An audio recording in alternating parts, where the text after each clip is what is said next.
नमस्कार। आकाशवाणी से प्रस्तुत है समाचार संध्या।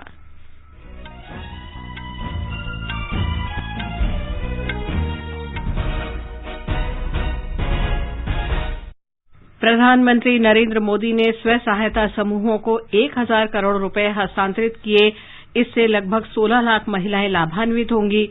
मुख्यमंत्री कन्या सुमंगला योजना के अंतर्गत 1 लाख से अधिक लाभार्थियों को 20 करोड़ रुपए से अधिक राशि भी जारी की। प्रधानमंत्री ने कहा, उत्तर प्रदेश में डबल इंजन सरकार ने महिलाओं की सुरक्षा, गरिमा और सम्मान को सुनिश्चित किया। संसद ने मतदाता सूची को आधार से जोड़ने वाले चुनाव कानून संशोधन विधेयक को पारित किया। लोकसभा ने बाल विवाह निषेध संशोधन विधेयक को स्थायी समिति को भेजा। सूचना और प्रसारण मंत्रालय ने इंटरनेट पर भारत विरोधी खबरें चलाने वाले 20 यूट्यूब चैनल और 2 वेबसाइट को बंद किया। केंद्र सरकार ने राज्यों और केंद्र शासित प्रदेशों को कोविड के ओमिक्रॉन वेरिएंट के प्रसार को रोकने के लिए युद्ध स्तर पर काम करने को कहा। राष्ट्रीय टीकाकरण अभियान के तहत अब तक 138 करोड़ 35 लाख से अधिक कोविड रोधी टीके लगाए गए।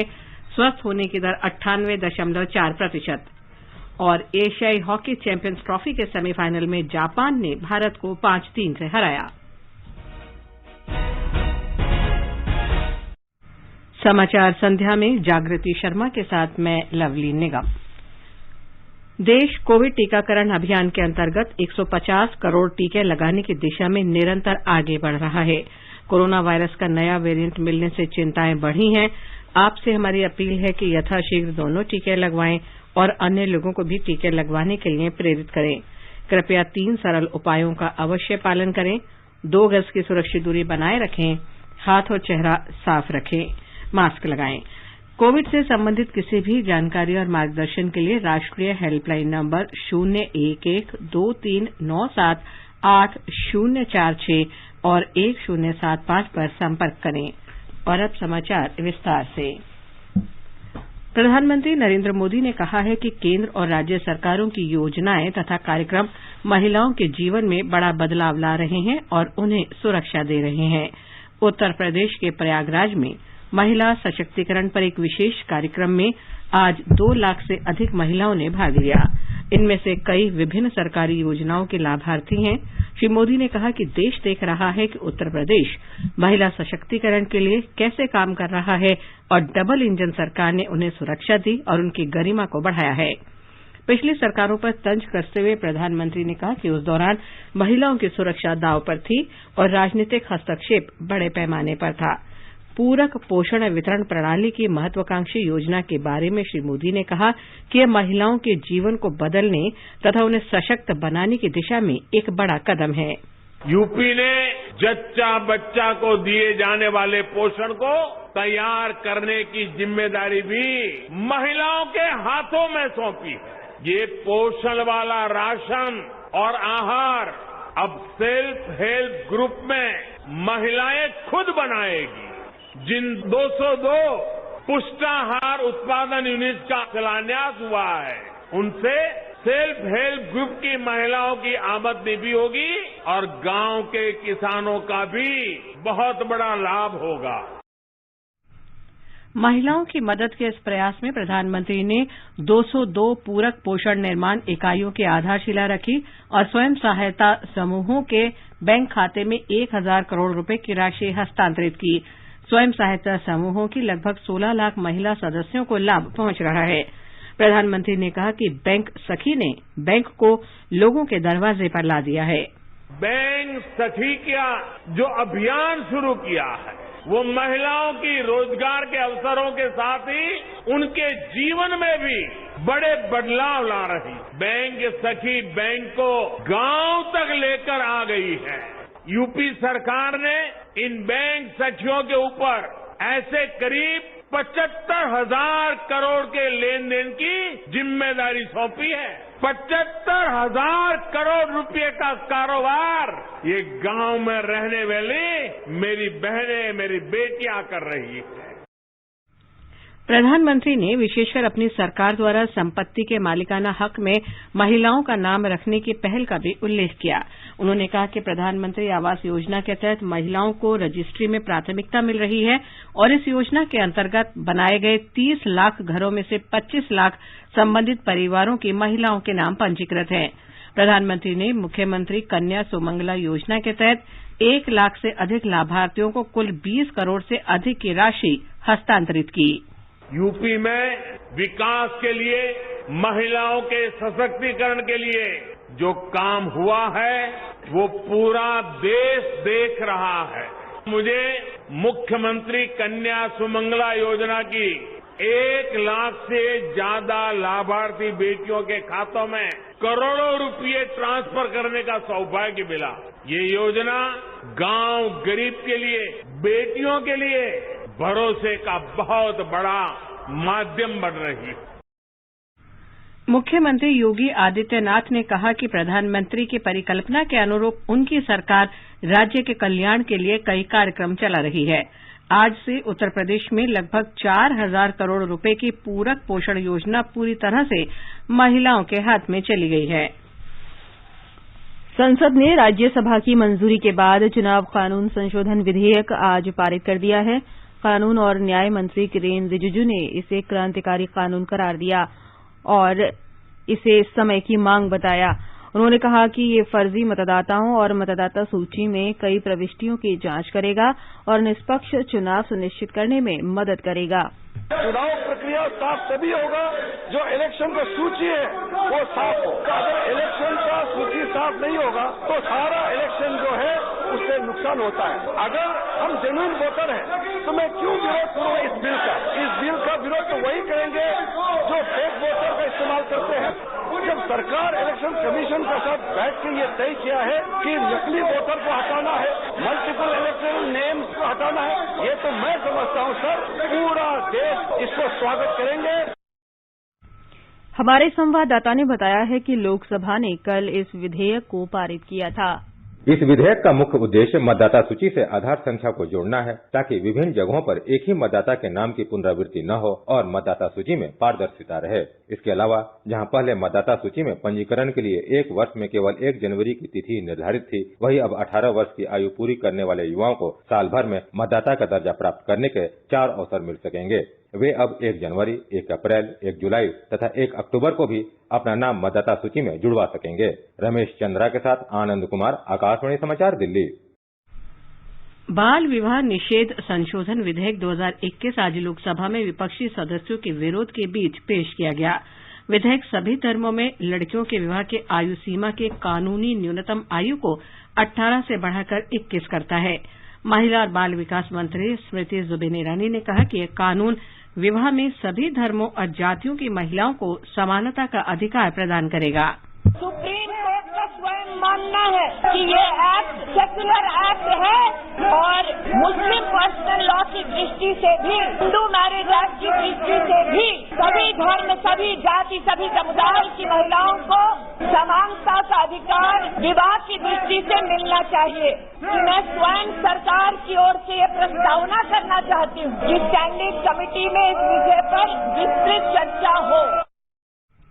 श्रीमती ईरानी ने कहा कि विधेयक की पुनः स्थापना ऐतिहासिक है, साथ ही ये प्रधानमंत्री नरेंद्र मोदी के इस दृढ़ संकल्प को दर्शाता है कि महिलाओं के प्रति किसी भी कीमत पर भेदभाव नहीं किया जा सकता।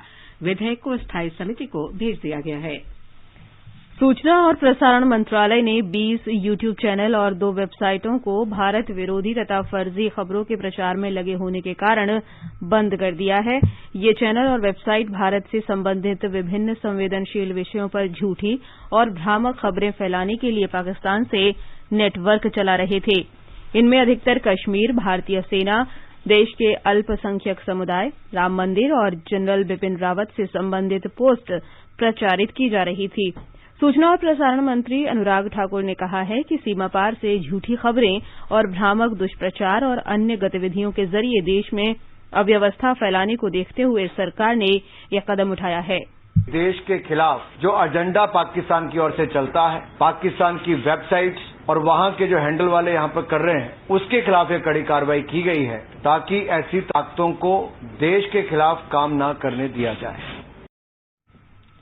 स्वास्थ्य मंत्रालय ने कहा है कि कोविड के डेल्टा वेरिएंट की तुलना में ओमिक्रॉन वेरिएंट 3 गुना तेजी से फैलता है।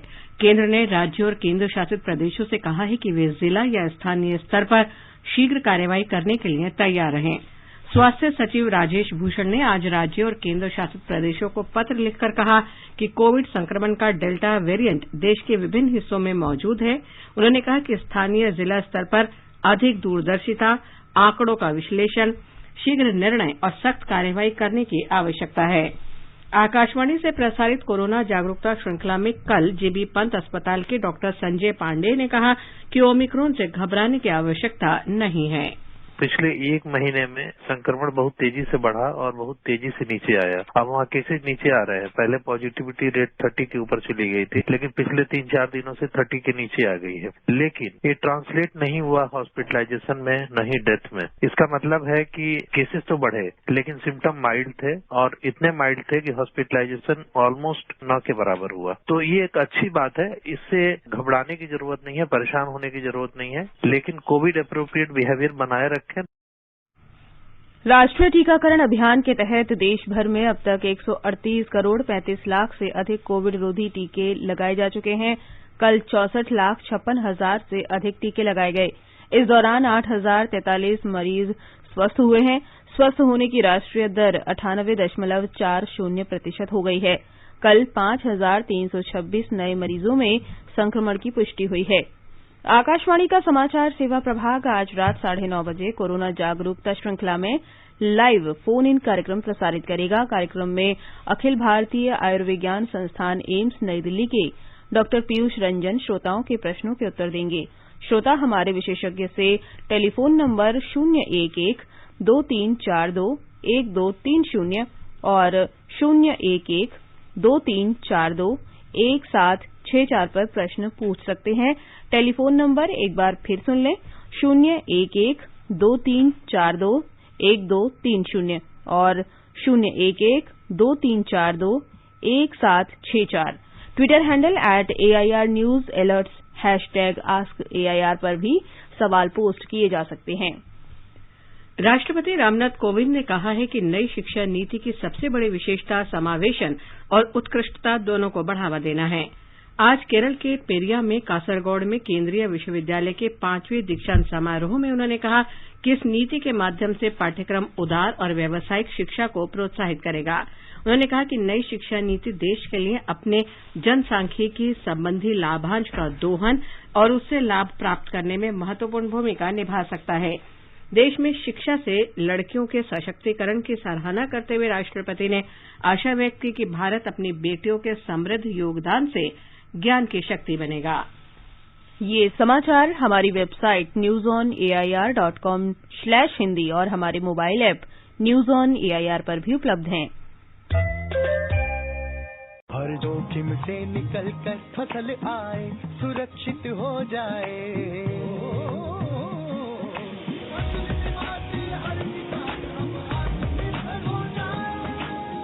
संकट के समय प्रधानमंत्री फसल बीमा योजना किसानों के लिए वरदान है।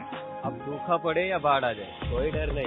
अब ओले पड़े या कीट पतंगे फसल खा जाए, कोई फिक्र नहीं, क्योंकि हमने लिया है प्रधानमंत्री फसल बीमा। बुआई से फसल कटाई तक हर जोखिम का दावा, न्यूनतम प्रीमियम पर अधिकतम भुगतान का वादा। योजना से हर साल जुड़ रहे हैं 5 करोड़ से ज्यादा किसान। अब आपकी है बारी। नजदीकी कृषि कार्यालय, सहकारी समिति, बैंक शाखा, अधिकृत बीमा कंपनी या जन सेवा केंद्र में स्वेच्छा से करा सकते हैं पंजीकरण। फसल बीमा पोर्टल या फसल बीमा ऐप द्वारा भी कराया जा सकता है पंजीकरण। प्रधानमंत्री फसल बीमा योजना, आपकी फसलों का संपूर्ण सुरक्षा कवच। कृषि एवं किसान कल्याण मंत्रालय, भारत सरकार। चाहते हो जिंदगी में भरना उड़ान, अगर आपकी मंजिल हो आसमान, गर्व हो महसूस पहनकर यूनिफॉर्म, तो ज्वाइन करिए इंडियन एयरफोर्स। भर्तियां 1 दिसंबर 2021 से शुरू। ऑनलाइन अप्लाई करने के लिए careerindianairforce.cdac.in पर लॉगिन करिए। काशी, एक ऐसा नगर जिसकी भव्यता है भगवान विश्वनाथ से। इस भव्यता को और भव्य बना रहे हैं माननीय प्रधानमंत्री श्री नरेंद्र मोदी जी। विश्व के सबसे प्राचीन मंदिर का हो रहा है लोकार्पण। इस महत्वाकांक्षी योजना से मंदिर चौक के व्यूइंग पॉइंट से मां गंगा और बाबा के स्वर्ण जड़ित शिखर का दर्शन एक साथ होगा। यहाँ मौजूद एम्पोरियम में देश की हस्त निर्मित हैंडीक्राफ्ट आदि चीजें भी एक छत के नीचे मिल सकेंगी। महापर्वों पर मंदिर चौक प्रांगण में 5000 दर्शनार्थी के एक साथ खड़े होने की व्यवस्था होगी। मंदिर परिसर के पूर्वी द्वार से बाहर निकलते ही आप मंदिर चौक के विशाल एरिया में पहुंच जाएंगे। ये सूचना उत्तर प्रदेश सरकार द्वारा प्रसारित। समाचार संध्या में आपका फिर स्वागत है। आगे बढ़ने से पहले मुख्य समाचारों पर एक नजर। प्रधानमंत्री नरेंद्र मोदी ने स्व सहायता समूहों को 1000 करोड़ रुपए हस्तांतरित किए। इससे लगभग 16 लाख महिलाएं लाभान्वित होंगी। मुख्यमंत्री कन्या सुमंगला योजना के अंतर्गत 1 लाख से अधिक लाभार्थियों को 20 करोड़ रुपए से अधिक राशि भी जारी की। प्रधानमंत्री ने कहा, उत्तर प्रदेश में डबल इंजन सरकार ने महिलाओं की सुरक्षा, गरिमा और सम्मान को सुनिश्चित किया। संसद ने मतदाता सूची को आधार से जोड़ने वाले चुनाव कानून संशोधन विधेयक को पारित किया। लोकसभा ने बाल विवाह निषेध संशोधन विधेयक को स्थायी समिति को भेजा। सूचना और प्रसारण मंत्रालय ने इंटरनेट पर भारत विरोधी खबरें चलाने वाले 20 यूट्यूब चैनलों और 2 वेबसाइट को बंद किया। केंद्र सरकार ने राज्यों और केंद्र शासित प्रदेशों को कोविड के ओमिक्रॉन वेरिएंट के प्रसार को रोकने के लिए युद्ध स्तर पर काम करने को कहा। राष्ट्रीय टीकाकरण अभियान के तहत अब तक 138 करोड़ 35 लाख से अधिक कोविड रोधी टीके लगाए गए। स्वस्थ होने की दर 98.4%। और एशियाई हॉकी चैंपियंस ट्रॉफी के सेमीफाइनल में जापान ने भारत को 5-3 से हराया।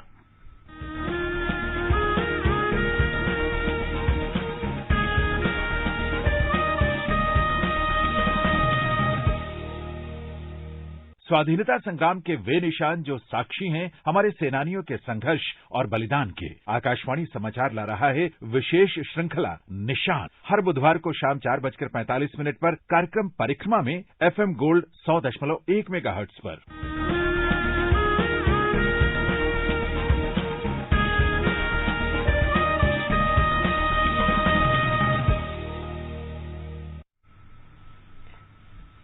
और अब सुनिए संसद में आज हुई कार्यवाही की समीक्षा। पहले राज्यसभा, लेखक हैं पीटीआई भाषा के माधव चतुर्वेदी। राज्यसभा में विभिन्न मुद्दों पर विपक्षी सदस्यों के हंगामे की वजह से आज राज्यसभा की कार्यवाही शुरू होने के 10 मिनट के भीतर ही दोपहर 2 बजे तक के लिए स्थगित कर दी गई। हालांकि बाद में सदन की कार्यवाही शुरू होने पर विपक्ष के हंगामे के बीच सरकारी कामकाज हुआ और निर्वाचन सुधार से संबंधित एक महत्वपूर्ण विधेयक को मंजूरी दी गई। सुबह सभापति एम वेंकैया नायडू ने आवश्यक दस्तावेज सदन के पटल पर रखवाए। नायडू ने कहा कि उन्हें नियम 267 के तहत कुछ नोटिस मिले हैं, लेकिन उन्होंने सभी को अस्वीकार कर दिया है। श्री नायडू ने विपक्षी सदस्यों से सदन को सुचारू रूप से चलने देने का आग्रह किया, लेकिन विपक्षी सदस्य अपनी बातों पर कायम रहे। विपक्षी सदस्य 12 सदस्यों के निलंबन को वापस लेने की मांग के समर्थन में हंगामा और नारेबाजी कर रहे थे। कानून मंत्री किरेन रिजिजू ने निर्वाचन विधि संशोधन विधेयक को चर्चा और पारित करवाने के लिए रखा। तृणमूल कांग्रेस के डेरेक ओब्रायन और कांग्रेस के आनंद शर्मा ने व्यवस्था के प्रश्न के नाम पर इस विधेयक पर चर्चा कराए जाने का विरोध किया, किंतु उपसभापति हरिवंश ने दोनों सदनों की आपत्तियों को खारिज करते हुए विधेयक पर चर्चा शुरू करवाई। यद्यपि बाद में कांग्रेस और तृणमूल कांग्रेस सहित कई विपक्षी दलों के सदस्यों ने विधेयक के प्रावधानों का विरोध करते हुए सदन से वॉकआउट किया। भारतीय जनता पार्टी के सुशील मोदी ने आरोप लगाया कि कांग्रेस और तृणमूल कांग्रेस इस विधेयक का विरोध कर रही हैं क्योंकि मतदाता सूची में कई फर्जी नाम हैं। समाजवादी पार्टी के प्रोफेसर रामगोपाल यादव ने कहा कि ये ऐसा दमनकारी कानून बनेगा कि जिन गरीब लोगों के पास आधार कार्ड नहीं होगा उनसे मतदान का अधिकार छीन लिया जाएगा। अन्ना द्रमुक सदस्य के नवनीत कृष्णन, जनता दल यू के रामनाथ ठाकुर और तमिल मानिला कांग्रेस एम सदस्य जीके वासन ने विधेयक का समर्थन किया। चर्चा का जवाब देते हुए विधि और कानून मंत्री किरेन रिजिजू ने कहा कि संविधान के अनुसार देश का जो नागरिक 18 वर्ष की आयु पूरी कर चुका होता है उसे मतदाता सूची में अपना नाम जुड़वाने का अधिकार मिल जाता है। उन्होंने कहा कि अभी हमारे देश के कानून में ये त्रुटि थी कि किसी नए मतदाता ने यदि 1 जनवरी को अपना नाम मतदाता सूची में दर्ज नहीं करवाया तो उसे पूरे 1 वर्ष तक इसके लिए प्रतीक्षा करनी होती थी। कानून मंत्री ने कहा कि 1.5 करोड़ युवाओं के मतदाता बनने की आयु प्राप्त करने के बावजूद समय सीमा निकल जाने के कारण 1 साल तक उनके नाम मतदाता सूची में शामिल करने का कोई मौका नहीं था। उन्होंने कहा कि चुनाव सुधार प्रयासों के तहत लाए गए इस विधेयक के जरिए ऐसे युवा मतदाताओं को साल में 4 बार उनका नाम मतदाता सूची में शामिल कराने का मौका दिया जाएगा। श्री रिजिजू ने कहा कि विपक्षी सदस्य विधेयक का जिन पक्षों को लेकर विरोध कर रहे हैं उनका कोई आधार नहीं है। उन्होंने कहा कि चुनाव आयोग की सरकार के साथ कई बैठकें हुई हैं और आयोग की सबसे बड़ी चिंता ये है कि कई व्यक्ति ऐसे हैं जिनका नाम कई जगह की मतदाता सूची में है। उन्होंने कहा कि मौजूदा कानून में ऐसा कोई प्रावधान नहीं है जिससे किसी व्यक्ति को कई मतदाता सूची में का नाम होने से रोका जा सके। उन्होंने कहा कि जब सरकार चुनाव आयोग के साथ मिलकर नकली और फर्जी वोटरों को खत्म करना चाहती है तो इसका विरोध क्यों होना चाहिए, इसका तो स्वागत होना चाहिए। उन्होंने कहा कि इसका विरोध करने वालों को नए मतदाता और वास्तविक मतदाता कभी माफ नहीं करेंगे। आधार कार्ड को लेकर विपक्ष की आपत्तियों का जिक्र करते हुए श्री रिजिजू ने कहा कि मतदाता अधिकारी मतदान की पहचान स्थापित करने मात्र के लिए आधार कार्ड का उपयोग करेंगे। सदन के नेता पीयूष गोयल ने विरोध कर रहे विपक्षी सदस्यों के आचरण पर क्षोभ जताया और कहा कि ये सदन की गरिमा के अनुरूप नहीं है। वर्ष 2021-22 की पूरक अनुदान मांगों के दूसरे बैच पर चर्चा शुरू हुई। चर्चा में अधिकतर सदस्यों ने कहा कि कोरोना महामारी के बाद पूरी दुनिया महंगाई से परेशान है और भारत इससे अछूता नहीं रह सकता है। हालांकि इसके बावजूद बेहतर प्रबंधन से प्रधानमंत्री नरेंद्र मोदी के नेतृत्व वाली केंद्र सरकार ने इसे बहुत हद तक नियंत्रण में रखा। निर्वाचन विधि संशोधन विधेयक पर चर्चा के दौरान विपक्षी सदस्यों के हंगामे के बीच तृणमूल कांग्रेस के नेता डेरेक ओब्रायन द्वारा आसन की और नियमावली पुस्तिका उछाले जाने को घोर कदाचार बताते हुए संसदीय कार्य राज्य मंत्री वी मुरलीधरन ने डेरेक को मौजूदा सत्र की शेष अवधि के लिए निलंबित करने का प्रस्ताव रखा, जिसे सदन ने मंजूरी दे दी।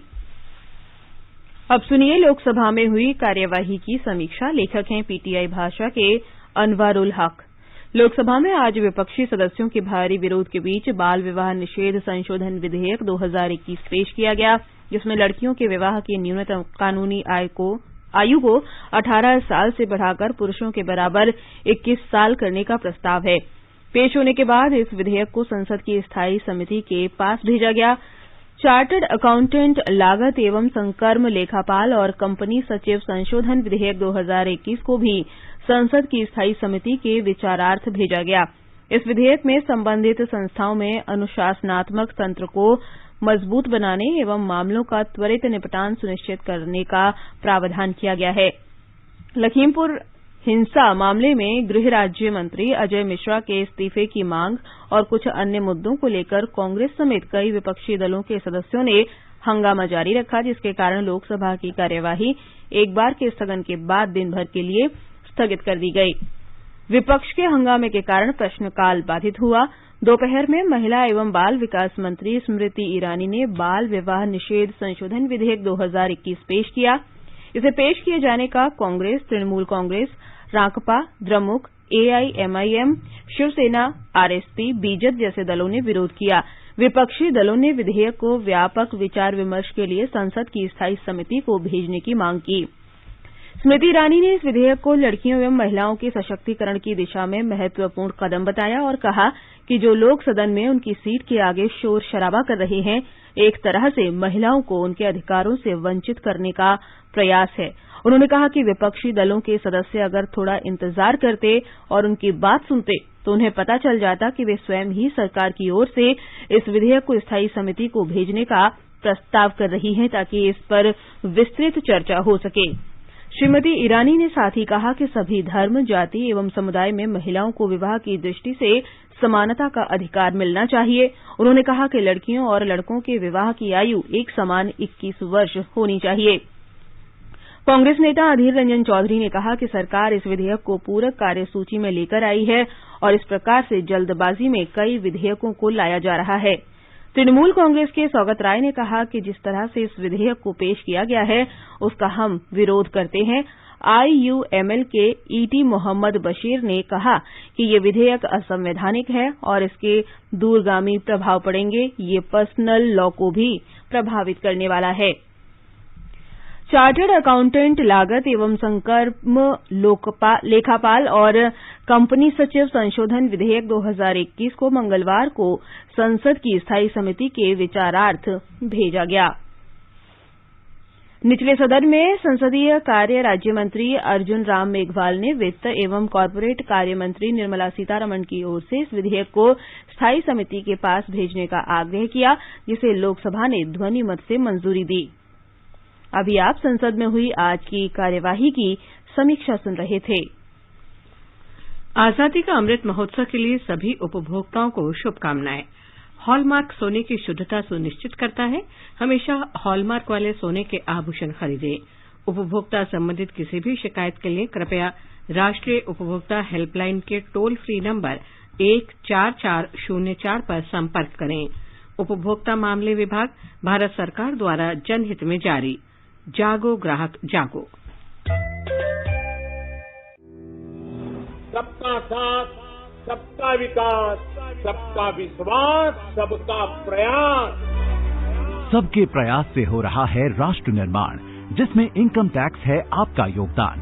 और जब ई फाइलिंग से हुआ है इनकम टैक्स रिटर्न भरना इतना आसान, तो फिर देर क्यों करें?